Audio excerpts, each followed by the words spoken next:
श्रीमद्भगवत गीता तृतीय अध्याय कर्मयोग श्लोक संख्या 25। सक्ताः कर्मण्य विद्वांसो यथा मुहुर्वन्ति भारत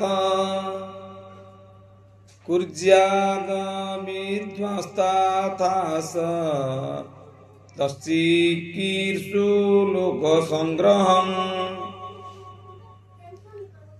अथः मूर्ख बा अज्ञ लोक माने जेपरी फल लाभ आशारे कर्म करती ठीक सेहीपरि विद्वान बा पंडित माने कर्म करिबा उचित, किंतु सेमाने अनासक्त भावरे केवल लोकमानकु उपयुक्त शिक्षा देवा उद्देश्य कर्म करिबा उचित।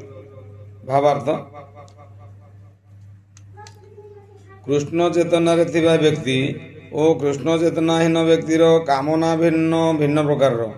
सेही कामनार ही सेमानकु चिन्हिब। कृष्ण चेतना वृद्धि दिगरे जहाँ साहाय्य न करिब ताहा कृष्ण चेतनशील व्यक्ति आदौ करिब नाही।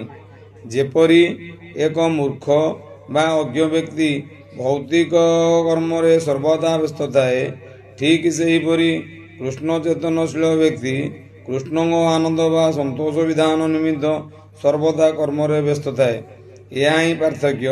जड़े इंद्रियर तृप्ति विधान निमित्त व्यस्त और आउ जड़े कृष्ण आनंद बा संतोष निमित्त व्यस्त।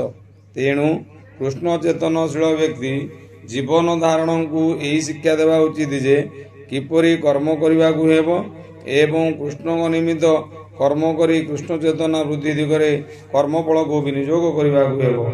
हरि ओम तस्सत्।